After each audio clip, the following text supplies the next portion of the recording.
আমরা এখন কম বেশি সবাই জানি, আপনি যদি ফ্যাট লস করতে চান আপনাকে ক্যালোরি ডেফিসিট ডায়েটে থাকতে হবে। সো ক্যালোরি ডেফিসিট মানে কি, আপনাদের সবার একটা মেইনটেনেন্স ডায়েট থাকে, সেখান থেকে আমি যদি 200 ক্যালোরি সর্বনিম্ন কম করে খাই তাহলেই হচ্ছে আমার ফ্যাট লস হবে, এবং সেক্ষেত্রে আমি আমার ফিটনেস যে জার্নি আছে সেটা অ্যাচিভ করতে পারবো। কেন এই ক্যালোরি ডেফিসিটের কনসেপ্টটা কমপ্লিটলি লাই সেটা আপনি পুরোটাই জানতে পারবেন এই ভিডিওতে, শুরু থেকে শেষ পর্যন্ত দেখুন। একটা মানুষকে ফ্রেশ ক্লায়েন্ট নিয়ে কাজ করবেন, আমি আমার পার্সোনাল এক্সপিরিয়েন্স থেকে বলছি, আমি দীর্ঘদিন মানুষজনকে ফিজিক ট্রান্সফরমেশন করে থাকছি, ফ্যাট লস এবং মাসেল বিল্ডিং দুটো ক্ষেত্রেই আমার একটা ভালো ট্র্যাক রেকর্ড আছে। সেক্ষেত্রে সেই অভিজ্ঞতার বেসিসে আমি কথা বলছি। আমরা যখন একটা ফ্রেশ মানুষকে প্রথমে তার ডায়েট ফিক্স করার কথা চিন্তা করি, তাকে একটা খুব মেজর ইনফরমেশন আমি তার কাছ থেকে নেই, সেটা হচ্ছে সে লাস্ট কয়েক মাস ধরে কিংবা লাস্ট কয়েক উইক ধরে ডেইলি কী পরিমাণ খাবার সে খেয়ে আসতেছে। এটি কেন গুরুত্বপূর্ণ, সেটি হচ্ছে আমি হয়তো তার হাইট, ওয়েট, তার ট্রেনিং এক্সপিরিয়েন্স বা ট্রেনিং কিভাবে করবে সেটার উপর বেস করে তার টিডিই, যেটাকে আমরা টোটাল ডেইলি এনার্জি এক্সপেন্ডিচার বলে থাকি, সেই অ্যামাউন্টটা বের করে ফেলতে পারবো, এবং সেখান থেকে তার মেনটেন্যান্স ক্যালোরি এবং তার ক্যালোরি ডেফিসিট করবো নাকি সারপ্লাস করবো সেটা আমি ইজিলি বের করে ফেলতে পারি। Basic math, right? But factor যেটা, যখন আমি তার টিডিইটা ক্যালকুলেট করি, সেখান থেকে তার যে বর্তমান লাস্ট 3 দিন বা লাস্ট 1 সপ্তাহ, লাস্ট 1 মাসে যে খাবারের ইনটেক, সেই দুটোর কোনো সামঞ্জস্য আমি দেখতে পাই না, এবং এটা মেজরিটি কেসে ট্রু। এখন এই দুটোর মধ্যে তাহলে সামঞ্জস্য নাই কেন? থিওরি তো আপনাকে বলছে যে আপনার এই টিডিই অনুযায়ী যদি আপনি খাবার খেতে থাকেন তাহলে আপনার বর্তমানে যে একদম বডি কন্ডিশন, যে পরিমাণ ওয়েট আছে, ঠিক সেই পরিমাণ ওয়েটই বা সেই পরিমাণ ফিজিক কন্ডিশনে থাকার কথা। বাট তাহলে আপনার লাস্ট কয়েক দিনের বা লাস্ট কয়েক মাসের ফুড ইনটেক তো এই টিডিই কে এই ম্যাচ করে না। তাহলে আপনি কিভাবে এই সেম ওয়েটটা মেনটেন করে যাচ্ছে? যদি তার এই মেনটেনেন্স ক্যালোরিটা এখন তাকে ডায়েট শুরু করাই, সে কিন্তু উল্টা আরো ওয়েট বাড়া শুরু করবে তার যে ফ্যাট লসের ক্লায়েন্ট আছে। কেননা টিডিইটা থিওরিটিক্যালি আমাদের যে পরিমাণ ফুড কনজিউম করার কথা বলছে, সেই পরিমাণ ফুড নেওয়ার জন্য তার বডি এখন প্রিপেয়ার না। যে মানুষ কোনো ফিটনেস অ্যাক্টিভিটি বা ট্রেনিংয়ের সাথে কখনো অ্যালাইন না, বা যদি অ্যালাইন হয়েও থাকে, তাকে যখন at the very first time আমি মেনটেনেন্স ক্যালোরি দেই, সেই ক্যালোরিতেও তার ওয়েট গেইন হবে বা সেখান থেকে তার ফ্যাট গেইন হওয়ার সম্ভাবনা থাকে।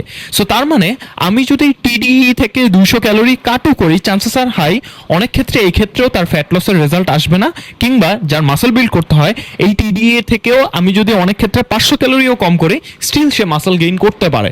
এইটা ম্যান টু ম্যান ভ্যারি করে। আসলে আমি এই পুরো কনসেপ্টটা দিয়ে যেটি বোঝাতে চাচ্ছি, সহজ করে যদি বলি, একটা মানুষ ডেইলি যে পরিমাণ খাবার খেয়ে তার বডি ওয়েটটাকে এখন মেনটেন করছে, সেটির সাথে এই টোটাল ডেইলি এনার্জি এক্সপেন্ডিচারের মেনটেনেন্স ক্যালোরি দুটো কখনোই ম্যাচ করে না। এবং থিওরি বলে যে এই দুটো অবশ্যই ম্যাচ করছে, এবং এখান থেকে 200 ক্যালোরি কাট বা 200 ক্যালোরি আপ করলে সে হচ্ছে সারপ্লাস অর ডেফিসিটে থাকবে। সো আমার হোল পয়েন্টটা হচ্ছে এখানে ক্যালোরিক সারপ্লাস বা ক্যালোরিক ডেফিসিট আপনি কখনো এক্স্যাক্টলি ডিটারমাইন করে বলতে পারবেন না যে এক্স্যাক্টলি এই পয়েন্ট থেকেই হচ্ছে আপনার অ্যাকচুয়ালি বডি রেজাল্ট করা শুরু করে। সো তাহলে হচ্ছে ইন্টারেস্টিং ফ্যাক্টর যে আমি তাহলে কিভাবে ডিটারমাইন করি তাকে কিভাবে ফ্যাট লস বা মাসল বিল্ডিং ফেজে নিয়ে যাওয়া উচিত। প্রথমেই যে তার এই লেটেস্ট যে ইনফরমেশনগুলো, সে কি পরিমাণ খাদ্যাভ্যাসের সাথে জড়িত, এখান থেকে আমি ফাইন্ড আউট করার চেষ্টা করি। তার ফার্স্টে ম্যাক্রোসটা সেট করি, যেটা একদম বেস। এই বেস ম্যাক্রোসটা এক একজনের জন্য এক এক রকম হয়, এবং এটা অনেক ক্ষেত্রে এই টোটাল ডেইলি এনার্জি এক্সপেন্ডিচারের চাইতে অনেক বেশি আমি সেট করি, অনেক ক্ষেত্রে অনেক কমও সেট করি, বা অনেক ক্ষেত্রে কাছাকাছি অ্যামাউন্ট সেট করি। এটার কারণ হচ্ছে তার ফুড হ্যাবিটের সাথে সামঞ্জস্য রেখে যদি আমি সেট না করি, সেক্ষেত্রে ফার্স্ট তার ডাইজেশন প্রবলেম দেখা দিতে পারে। সেকেন্ড, ডাইজেশন প্রবলেম হওয়ার কারণে তার এই ফুডগুলো বডি প্রপারলি ইউটিলাইজ করতে পারে না, এবং সেক্ষেত্রে কোনো রেজাল্টও আসে না, উল্টো সে মানুষটা আরও ডিমোটিভেটেড হয়ে যায়। এই ক্ষেত্রে তাকে ওই বেস ক্যালোরি থেকে ধীরে ধীরে উইক বাই উইক, প্রথম 2 সপ্তাহের মধ্যেই তার বডি অ্যাকচুয়ালি আমার সাথে কথা বলা শুরু করে যে আমি কি এই মুহূর্তে তাকে ডেফিসিটে রেখেছি নাকি সারপ্লাসে রেখেছি, এবং সেই সময় থেকেই অ্যাকচুয়ালি তার ওই বেস ক্যালোরিটা চলে আসে যে এইটা হচ্ছে তার একদম বেস ক্যালোরি, এবং এখান থেকে যদি আমি আগে বাড়ি বা সারপ্লাস করি তাহলে সে মাসেল গেইন করতে পারে, ডিপেন্ডিং অন দ্য ফ্যাক্টর আমি ম্যাক্রোস বা প্রোটিন, কার্বোহাইড্রেট, ফ্যাট কিভাবে সেট করতেছি, এবং সেখান থেকে ওই সারপ্লাস বা ডেফিসিটের জন্য অ্যাকচুয়ালি ভাইস ভার্সা হিসেবে কাজ করে।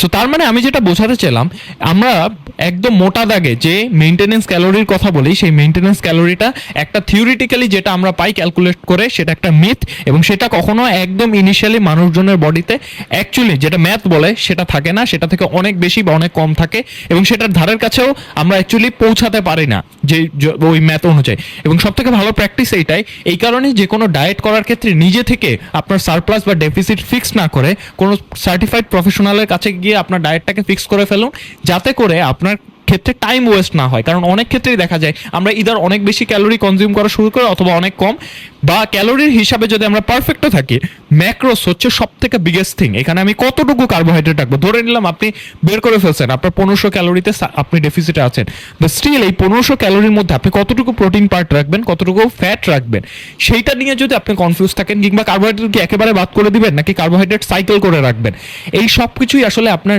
ডিকটেট করবে আপনার ফিটনেস প্রোগ্রামে ফ্যাট লস হোক মাসল বিল্ড হোক কত তাড়াতাড়ি আপনি রেজাল্ট অ্যাচিভ করতে পারবেন। সো দ্যাটস ওয়াই আপনার যে কোনো ফিটনেস প্রোগ্রাম অবভিয়াসলি যদি আপনি প্রফেশনালদের কাছ থেকে শুরু করেন তাহলে আপনি রেজাল্ট পেতে অনেক ফাস্টার ওয়েতে আগাতে পারবেন এবং আপনার টাইম সেভ হবে, এনার্জি সেভ হবে, এবং যেই টাকাটা আপনি ইনভেস্ট করবেন আপনার হেলথের পিছনে সেটা একটা অ্যাসেট হিসেবে আপনার বডিতে দীর্ঘদিন ইউটিলিটি আনবে। Make sure you subscribe to জাফিরানা।